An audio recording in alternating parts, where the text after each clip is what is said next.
This is NTV.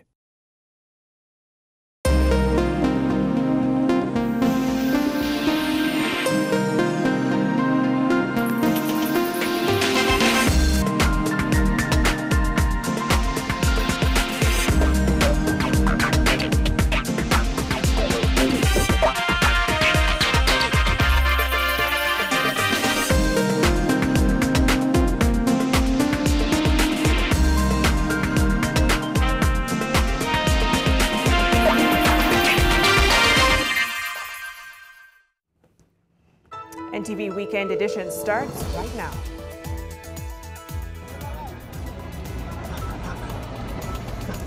Armed men attack Deputy President William Ruto's Sugoi home. These allegations that have been made by NASA are reckless. They are divisive. They are dangerous. They are intended to create fear and despondency within the citizenry of this country and within the Kenya Defense Forces. The kind of respect we have for our defense forces. Now they are being dragged into irrelevant arguments and into politics where they ought not to go to. Interior and Defense Cabinet Secretaries dismiss allegations of KDF involvement in plot to keep President Kenyatta in power. Nataka nyinyi mfanye historia kuchagua mama kama gavana hapa Machakos. Tutafanya. NASA seeks ouster of Governor Alfred Mutua as leaders campaign in Machakos and Vihiga. Sio wanajeshi, ni Wakenya ndio wataamua kura tarehe 8 mwezi wa 8. Twaomba Wakenya tupige kura kwa amani. President and his deputy say NASA leaders' complaints are informed by fears of losing. NTV Weekend Edition with Vicky Rubadiri. Welcome to the broadcast. Our sign language interpreter this evening is Flora Atieno. Now, members of the police force continue to engage armed suspects who attacked the deputy president's Sugoi home in Uasin Gishu County. Inspector General of Police Joseph Boynet, in a statement issued tonight, says an intruder approached the outer gate of the deputy president's residence and attacked a police officer at the gate before gaining access. However, as Dennis Okari reports, there is a likelihood that there were several attackers and elite police units continue to engage them at the residence. Here now are the details to this developing story. According to the latest reports, 3 assailants entered the home of Deputy President William Ruto through the back of the compound before attacking and overpowering a GSU officer manning a section of the compound and taking his gun. He is wounded and in hospital. A siege that lasted several hours saw a multi-agency security deployment to Ruto's Sugoi home in Uasin Gishu County. The deputy president was not at home at the time as the ambush happened shortly after he had left at 11 a.m. to join President Uhuru Kenyatta for Jubilee political campaign rally in Kitale. Other reports indicate that the gunmen who posed as hawkers selling menswear and bedsheets approached the security and pretended to be sampling their wares before one of them stabbed a GSU officer on his back with a panga and grabbed his gun before they made their way into the compound.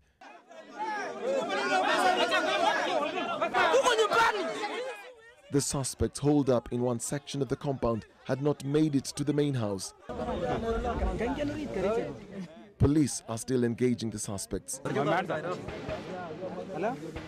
Gunshots were still being heard hours after the GSU Reke company left their Ruiru base in Nairobi and were flown to a nearby field before engaging the gunmen who witnesses say are of Somali origin. This is yet to be confirmed by the police. Rift Valley Regional Coordinator Wanyama Musiambo and Uasin Gishu County Commissioner Abdi Hassan led the security operation before Deputy Inspector General Joel Kitili took over command. The media and the general public were kept about 500 meters away from Ruto's compound as gunshots continued rocking the scene. Dennis Okari, NTV. We have been following the developments of that story since 1 o'clock this afternoon. Lois Wangoi, our Rift Valley region correspondent, has been there and been giving us updates of what's been happening there. Let's go to some pictures from earlier in the day. These are from close by to the Deputy President's Sugoi home. The officers have cordoned off that area. And Lois, I understand that they are still engaging the attackers there. What more can you tell us?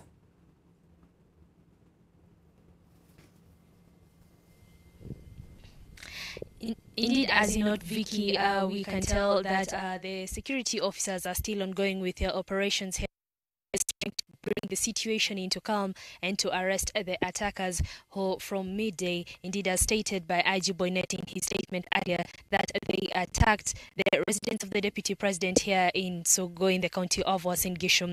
We have also managed to see a sense of calm sort of being restored here, because we have seen a number of security personnel just driving away from this area, and we can tell that probably what has remained is half of the security detail that had been deployed earlier to sort of combat the attackers. We have not been able to understand if indeed the situation has been brought to a total calm, but in a statement released by IG Boynet, he notes that the attacker was one, and indeed he has been contained, and the police are just trying to deal with that ordeal in order to understand further what informed his decision to bring his way here and attack the residents of the DP. In also his statement, the IG notes neither the DP nor any member of his family was in his residence, and indeed the family of sound.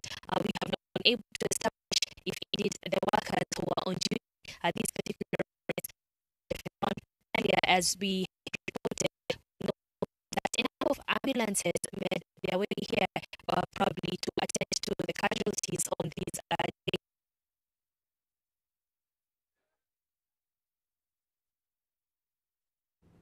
All right, Lois Wangoi there updating us from close by to the Deputy President Sugoi home on the very latest in that situation where attackers are being engaged by elite police force after an incident where they attacked his house earlier this afternoon. More developments on that story in our subsequent bulletins tomorrow.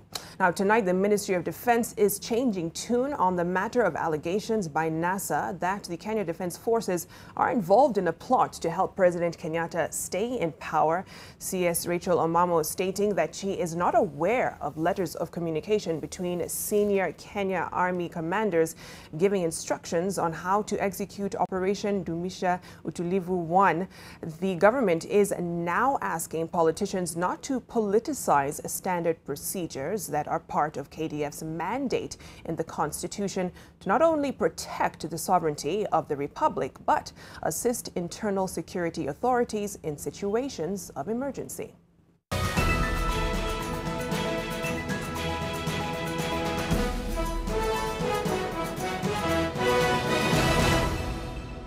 Barely 24 hours after Colonel Joseph M. Oworth acknowledged the authenticity of some of the 7 documents shared publicly by the NASA coalition, but stating that they were taken out of context, Defense CS Rachel Omamo has issued a slight variation of Friday's KDF statement. I have no idea what letters NASA is referring to, because they have not shown them to me.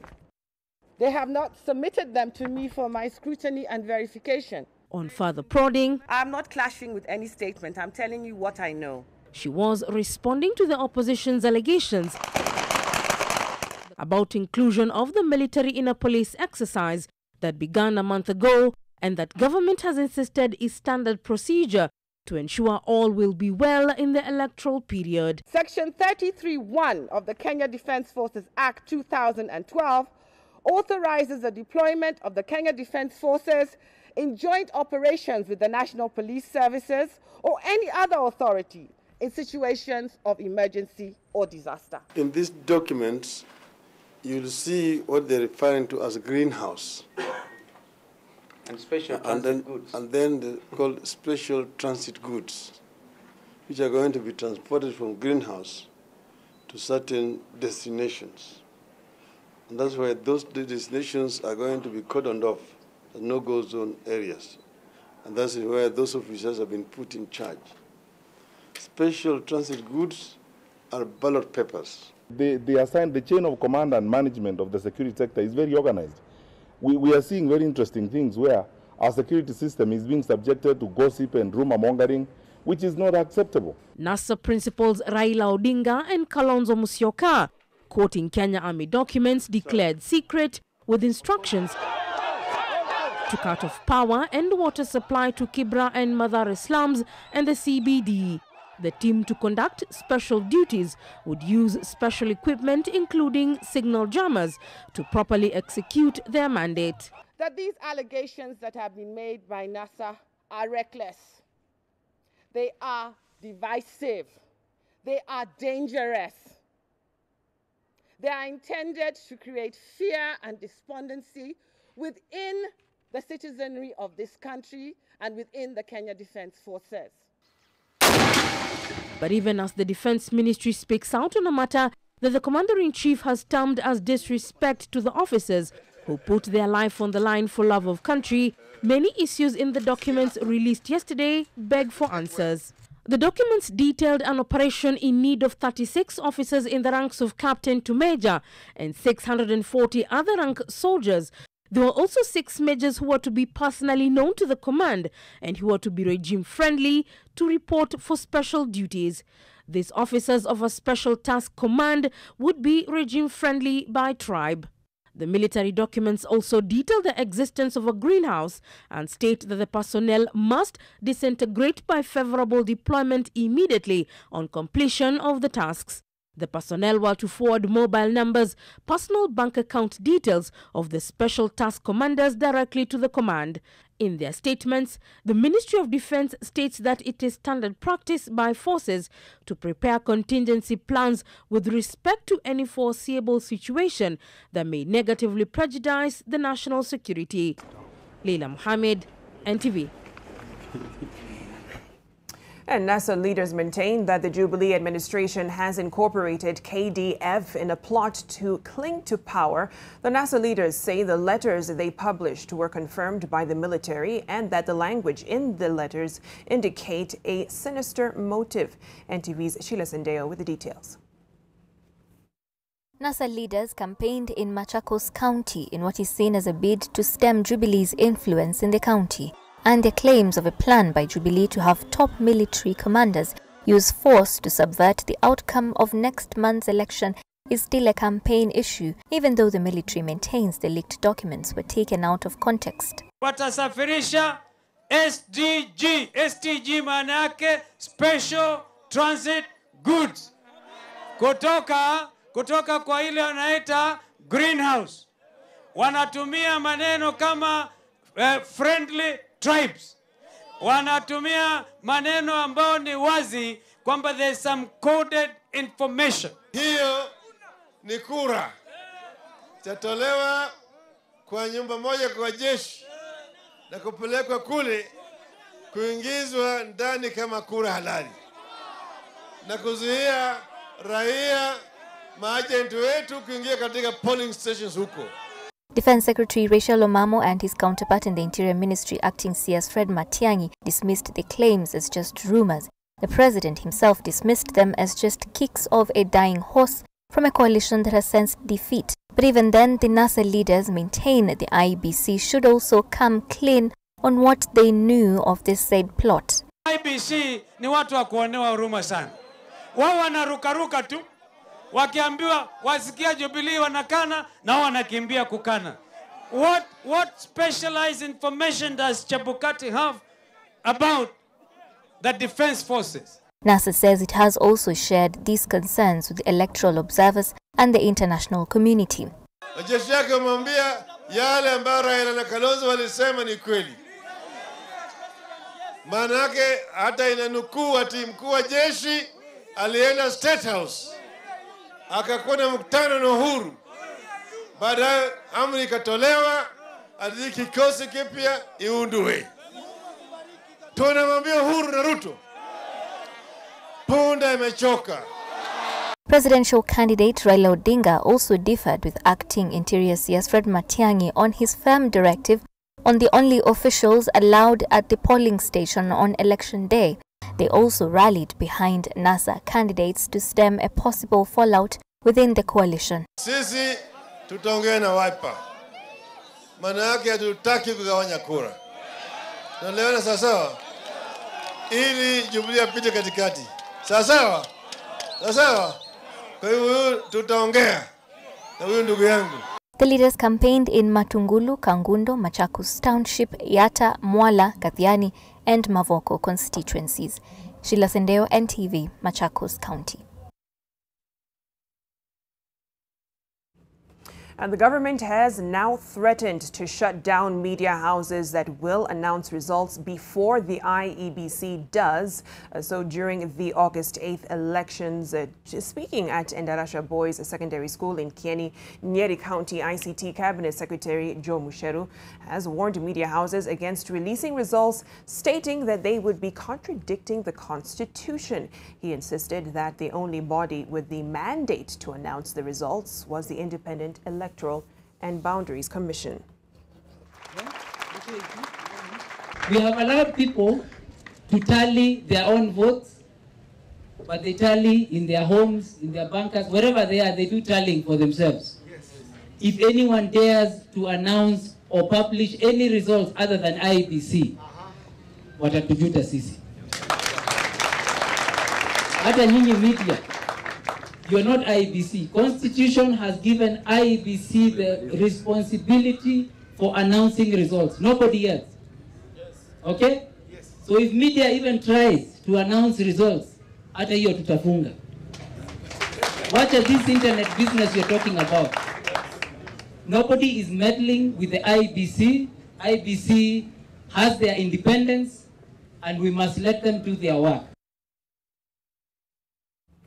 The Jubilee Party has once again dismissed claims by the opposition that it plans to alter the outcome of the forthcoming presidential election, maintaining that only Kenyans registered as voters have the mandate to choose leaders. Speaking while on the campaign trail, President Uhuru Kenyatta and his deputy, William Ruto, absolved the military of allegations that they plan to aid Jubilee in rigging the polls.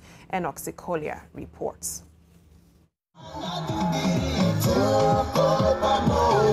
The search for votes has intensified as the August political contest fast approaches.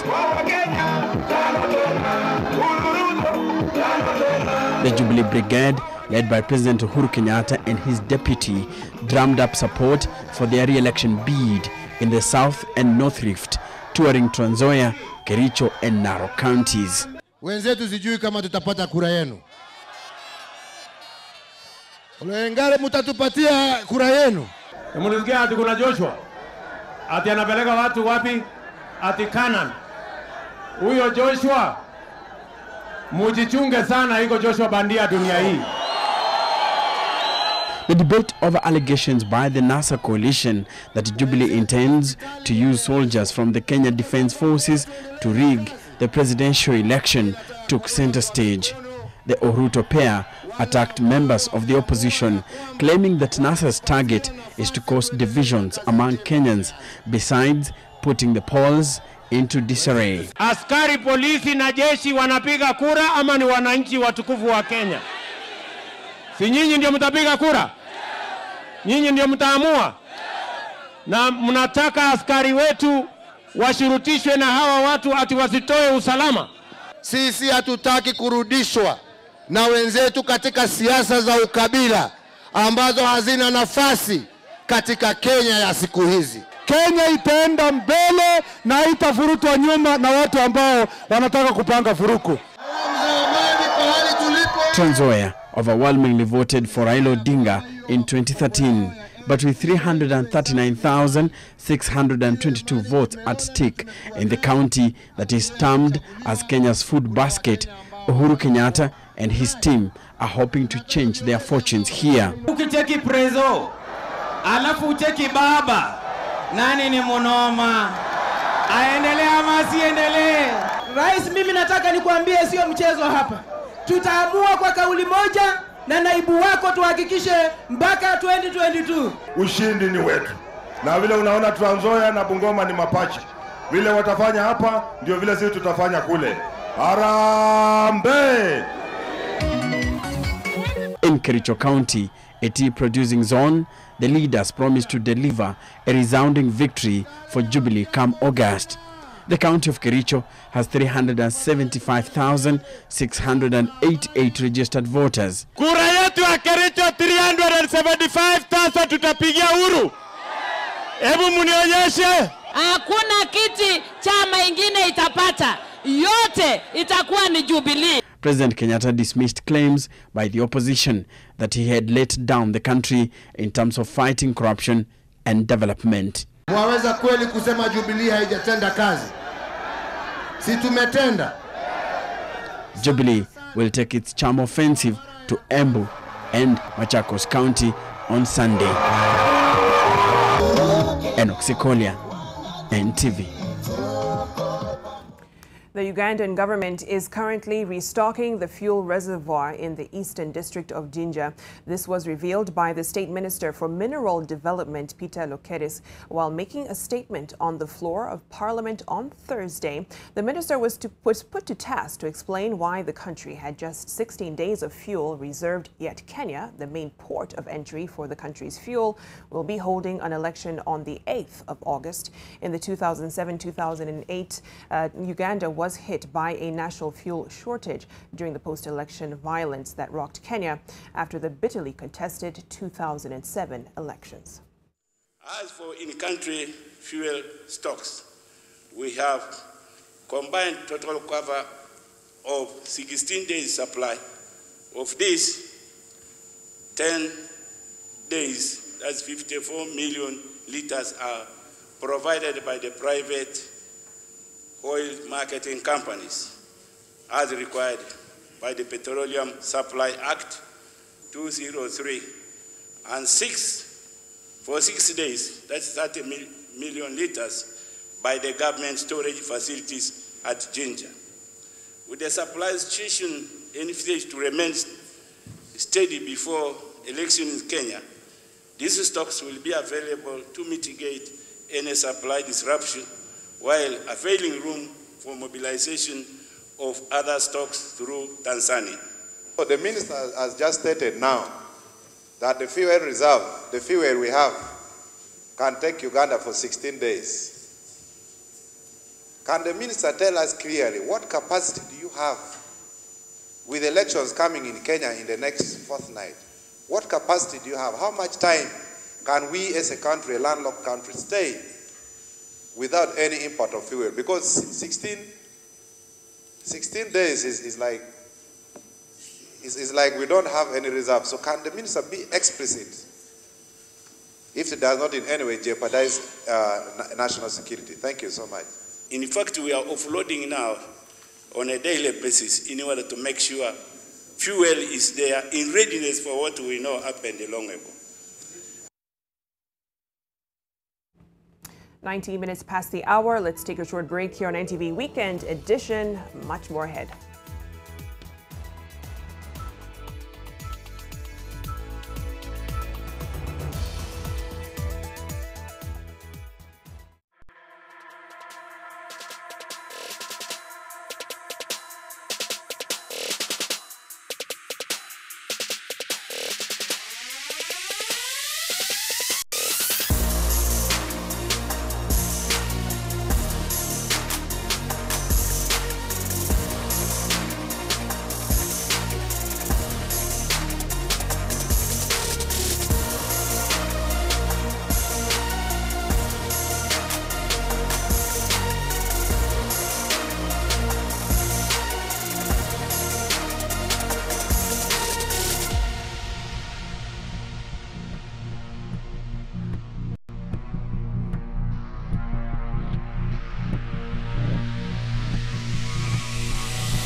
Welcome back. Now, the IEBC insists that the 2017 elections will be the best managed elections in Kenya's history.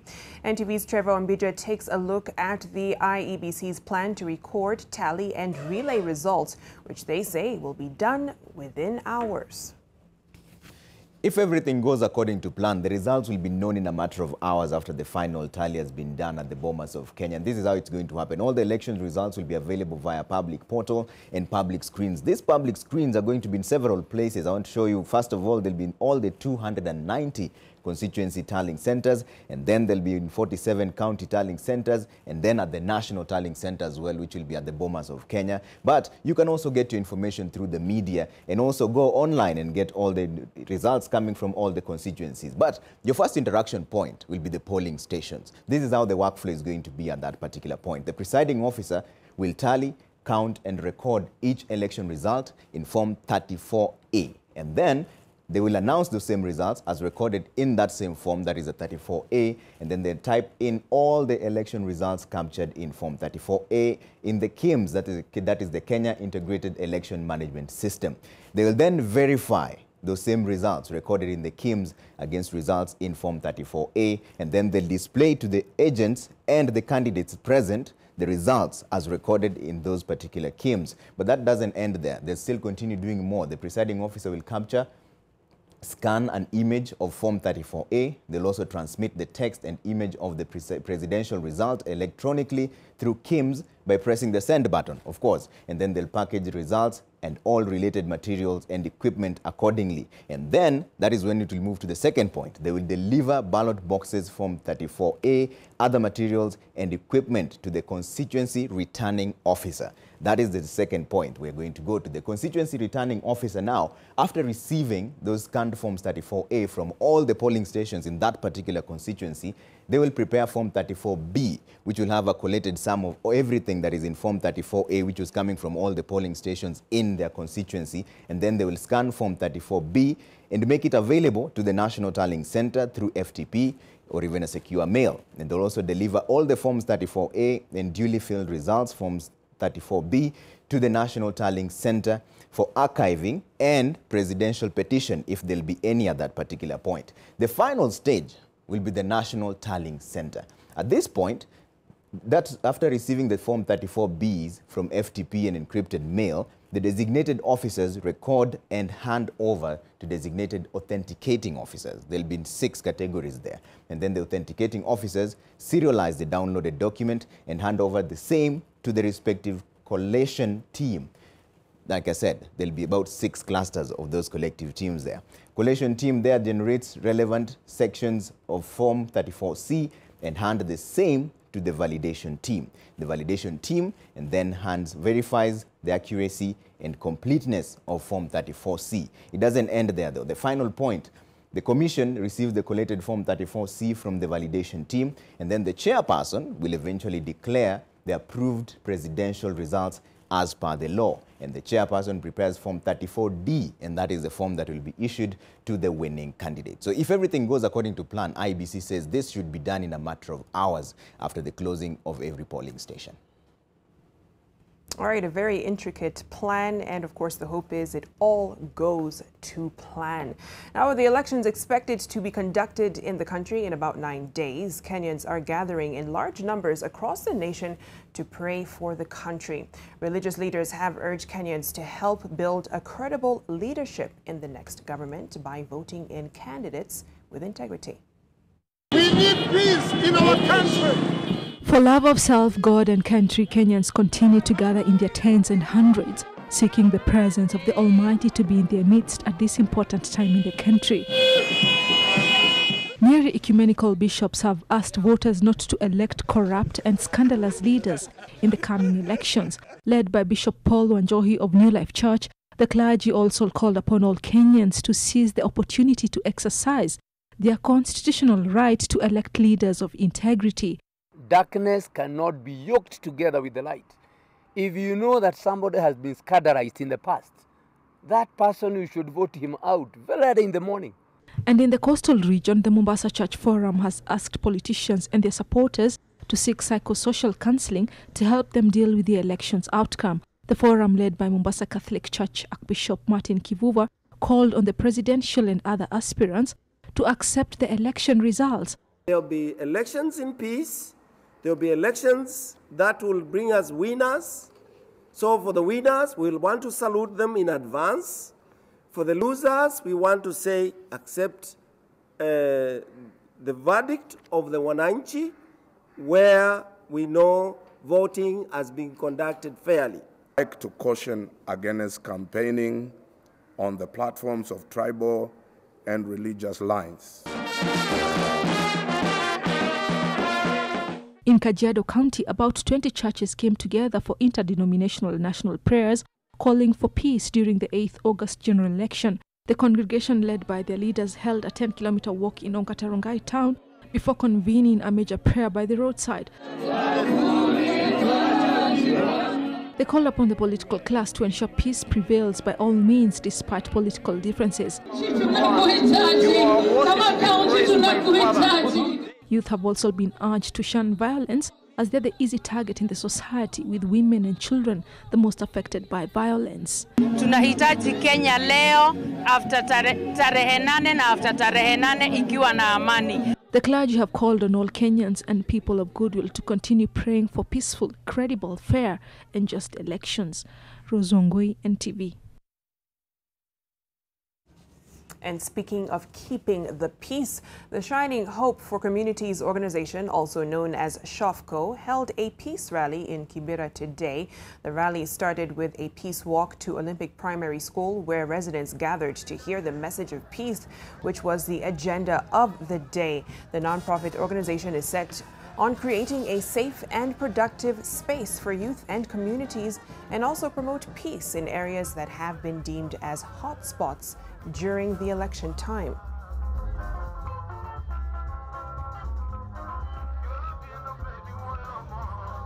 Today is the day for the community to come out in large numbers to say that we want peace and to have a very credible elections. So people are ready for peace. Without peace, we can't live together. It is so very, very important that these elections be free, fair, credible, and peaceful. Let's take another short break here on NTV Weekend Edition. Much more ahead.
NTV Weekend Edition with Victoria Rubadiri.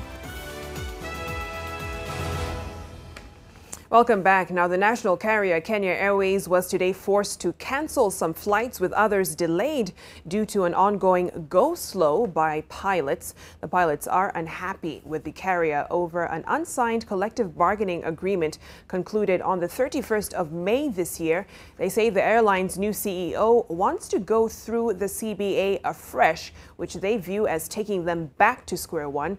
The pilots are also upset with the dismissal of 2 colleagues on what they term as frivolous grounds. Kenya Airways issued a statement on the flight delays and cancellations, saying they were due to operational disruptions and flight crew constraints.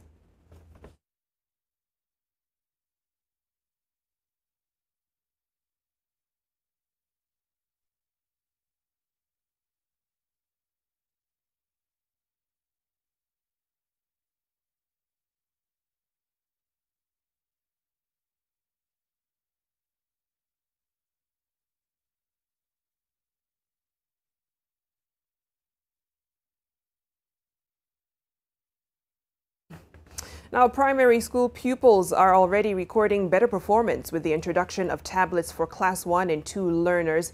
This is among the gains that the new program is bringing, even as it gives a challenge to parents and teachers to strive in avoiding their children becoming gadget addicts and thereby missing out on core growth experiences that are found away from technology. Dan Mwangi reports on how this new plan may pose a threat to the marketability of some businesses in years to come.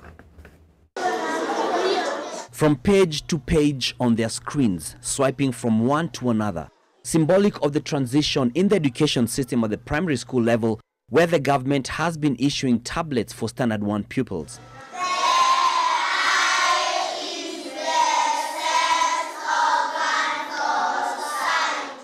In Technology Primary School in the county of Murang'a, the gadgets were delivered in May 2016. Has revolutionized teaching and learning in our classes. It's been a lot of fun teaching those boys and girls, and it is highly engaging and involving. It is exciting and a lot of fun. When you give them books, they usually they were not enjoying the lesson. But when I came to using the devices, these tablets, they found it interesting. That was the first thing. You see, when they could touch, they could do things for themselves. You could guide them using these tablets.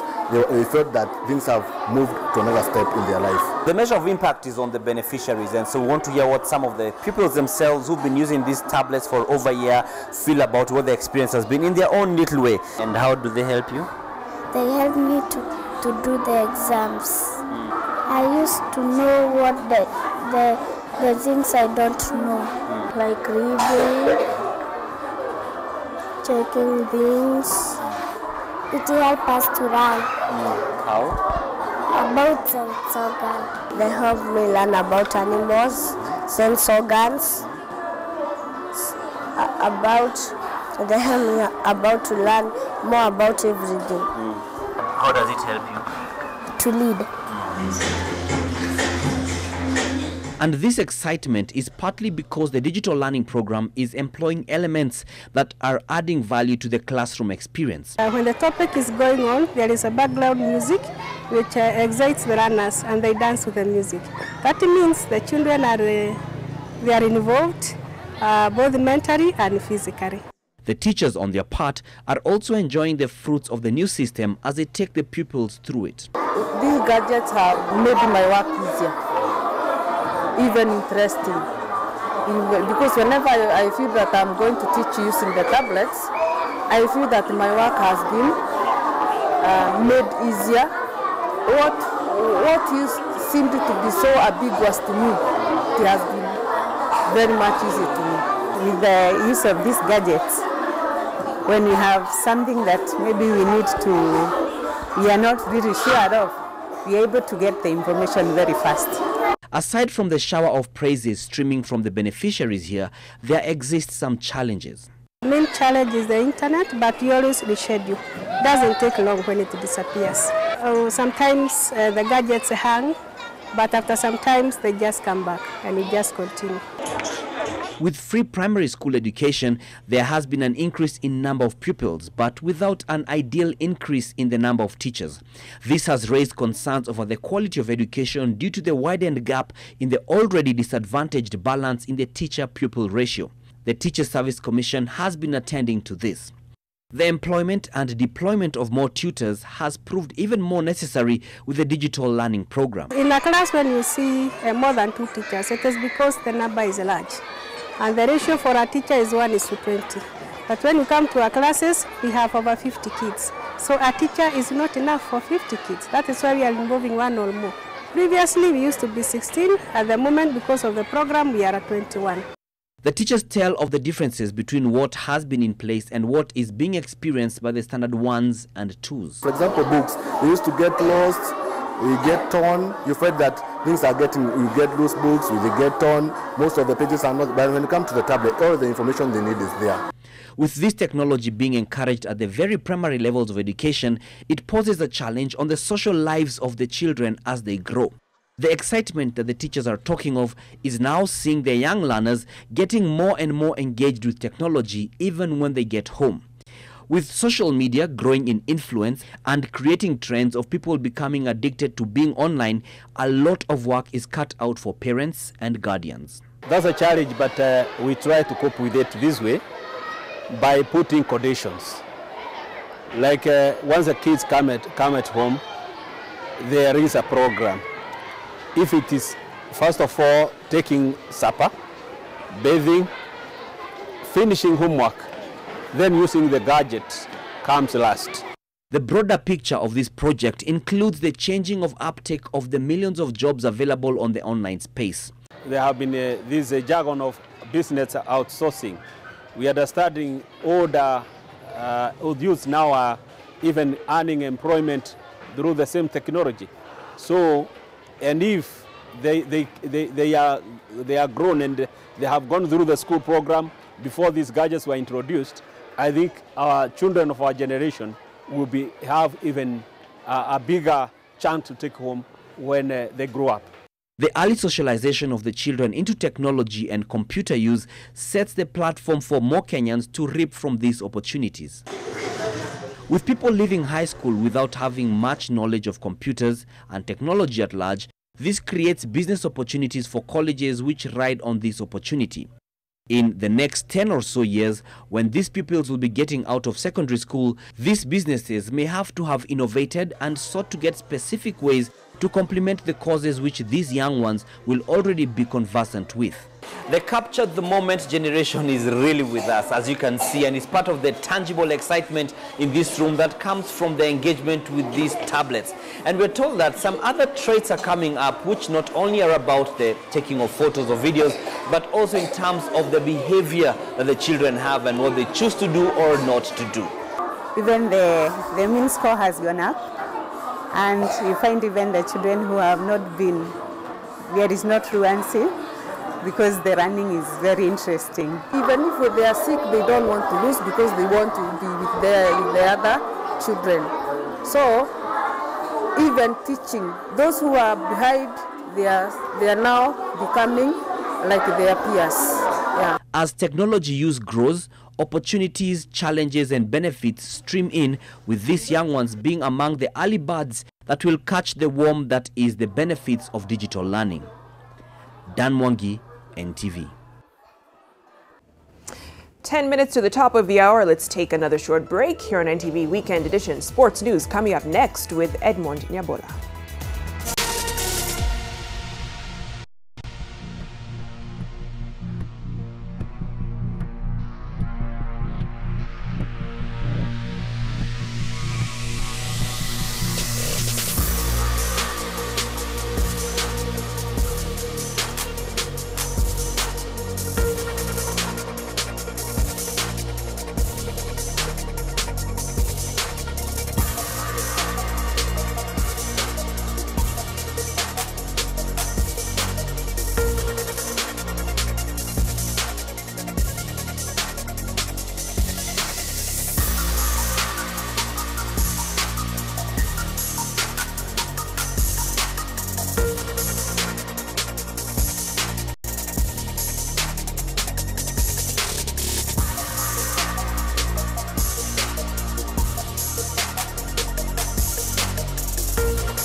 Welcome back. We did mention that Edmond Yabola will be back with the sports news. He will a bit later, but first to Women in Power. She captured the attention of the country during the party primaries held in April when she chaired the Jubilee Dispute Resolution Tribunal. Now, despite the hundreds of disputes presented before the tribunal, Faith Waigua came across as cool, calm, and collected while delivering the findings to a charged electorate that often camped outside Jubilee headquarters day and night. Gladys Gashanja had a chat with a lady who is also the vice president of the Law Society of Kenya in this week's Women and Power. Tribunal hereby overturns the results as declared by the returning officer. Her role in the party primaries was conspicuous, having to either uphold results from the ground or annul the same, depending on the findings of the Jubilee Dispute Resolution Tribunal. What I can say, it was intense. Having practiced law for 11 years now, Faith Waigua took her role as the chair of the tribunal in stride. The pressure came from these individuals who participated in the nomination, the loser and the winner, and at times their supporters. But what I used to tell them is that even if you put pressure on us, what you submit before us at the end of the day is what will determine the outcome of our decision or the outcome of this case. So you can sing outside there, make noise and chant, and even call for our resignation or call for our being disbanded. That will not affect our decision. Her relationship with the law goes way back. Though faced with the option to do law or pharmacy at the University of Nairobi, she was inclined to the former from the get-go. I come from Nanyuki. I would visit the law courts in Nanyuki, sit in from morning at 9 a.m. to midday or 1 when the court breaks for lunch, just to have a feel of what is happening. Makiu, I had not been called to the university yet, and I didn't know that I would succeed to be among those who will be selected to join the University of Nairobi. Today, Faith, in conjunction with 2 other ladies, run an all-female-led law firm, something that she attests to being strategic on both a personal and a business level. We were bringing a synergy in terms of practice because we specialize in different areas. I'm in the property industry and recently started on energy law. My other partners, one of them is in the commercial industry and the other one is purely a litigation lawyer and alternative dispute resolution. She's also a certified mediator. We keep on pushing each other higher and higher.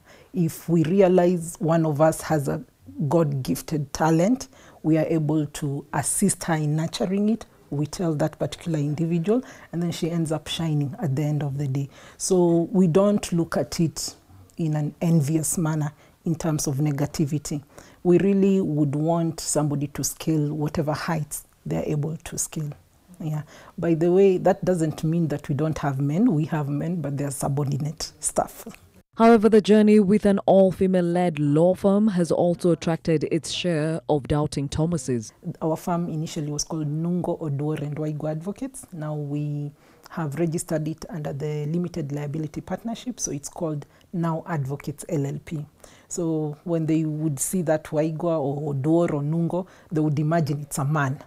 So when they reach and they're like, I was referred to Mr. Waigua, and I'm like, no, it was Faith Waigua, or it was Caroline Odoro, Desma Nungo. So, and you would see somebody who would look at you like, will you be able to handle it or not? But the moment you prove yourself and as you go along, they get more and more confident. Despite it all, Faith has been scaling the heights in the legal world. She also has another feather on her hat, that of the Vice President of the Law Society of Kenya, a position she has held since early 2016, and Faith attests to mentorship being a key factor in her success. You don't have to have somebody who clearly holds your hands and says, you are my mentee. No. You can be mentored by observing, admiring, and watching some of these seniors. And once in a while you knock on their doors and tell them, I would like to be assisted in A, B, C, and D, and you find that they keep on checking on you now and then. Having held leadership positions since her school days, Faith is now ruling out running. for an elective political position in the future. However, for now, she continues to traverse the legal world in different capacities and shares lessons learned thus far. You have to have a laid down strategy on what you want. And of course, with that strategy, you don't go sharing it with everyone. You share it with people who wish you well and people whom you truly trust. Then they are able to tell you what pitfalls to avoid and how to get to what you want. For Women in Power, my name is Gladys Gashanja. 10 o'clock on the dot. Let's take another short break here on NTV Weekend Edition.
It's time for a look at the day's sports. My name is Edmond Nyabola. The national women's volleyball team Malkia Strikers will tackle Egypt for the automatic slot to represent Zone 5 at the Africa Cup of Nations. Kenya won its second game, beating Rwanda by straight sets, with the North Africans also strolling to their second win, seeing off Uganda by a similar margin. Warodhe Kiru with the day 2 highlights from Kasarani.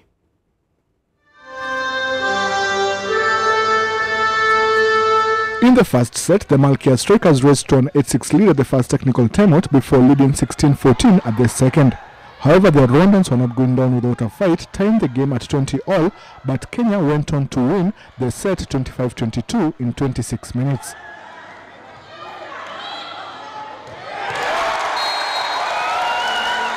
The second set saw the Malkia Strikers take an 8-4 lead at the first technical timeout before leading 16-9 at the second technical timeout. Japhet Munala's Chargers then led 20-11, but the visitors fought back to 21-15 before Kenya won the second set 25-16 in 23 minutes.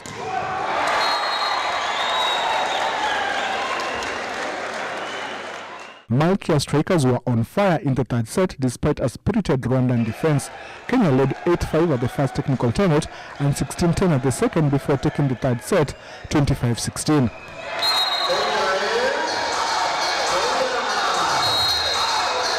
I think our services are very weak, so we have to strengthen our services before we meet Egypt tomorrow. We are targeting not to drop even one set, so we hope we are going to beat Egypt tomorrow 3-0, if God willing, and I hope girls are in high spirit to do that. The day's first game saw Egypt easily beat Uganda in straight sets of 25-14, 25-12 and 25-14 to register the second win of the tournament. The Malkia Strikers yet to drop a set in this tournament will get their toughest test yet when they play Egypt tomorrow evening. Warote Kiru, NTV, at the Kasarani Indoor Gymnasium.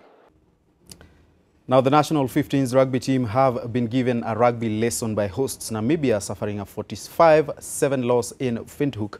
With the win, Namibia have secured the 2017 Africa Gold Cup title with 5 bonus points wins from 5 matches for a total of 25. Kenya Simbas placed seconds on 16 points after a draw, a loss and 3 wins. The day's second match saw Zimbabwe lose 23-31 against Tunisia in Harare. The Africa Gold Cup concludes next Saturday when Uganda hosts Zimbabwe and Senegal travel to Tunisia.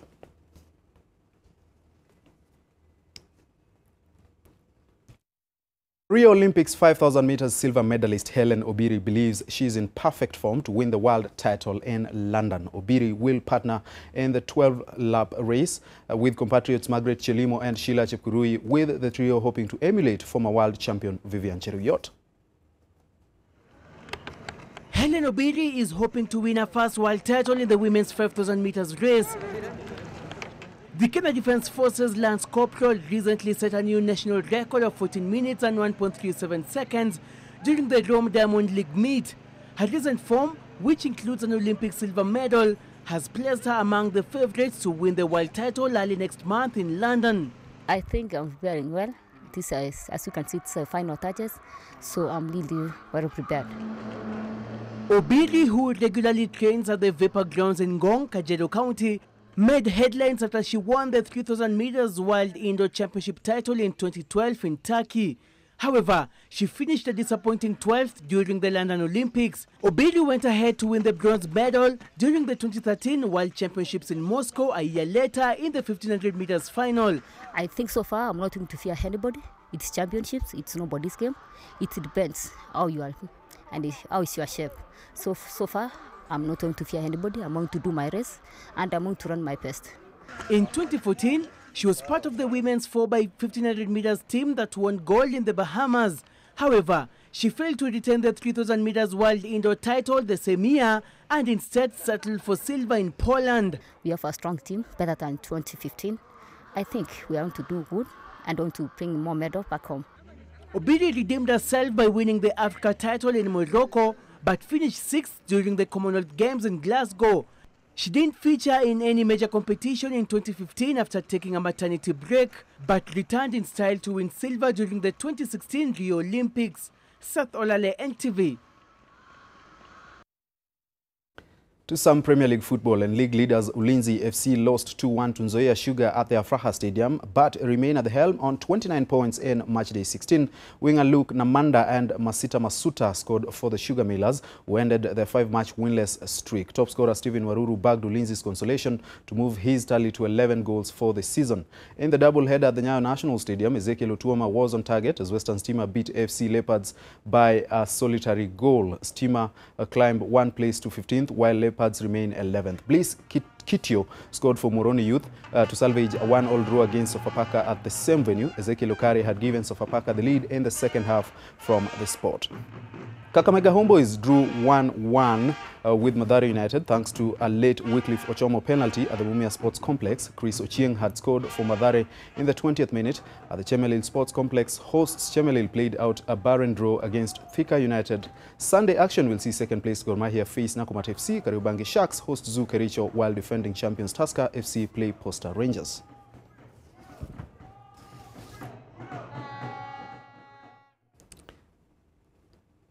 Now, Butali Sugar Warriors ended the first leg of the Men's Hockey Premier League with a 3-0 win over KCA University to finish top of the league ahead of Kenya Police, who trailed them in second place. The story and more on our local sports rumble.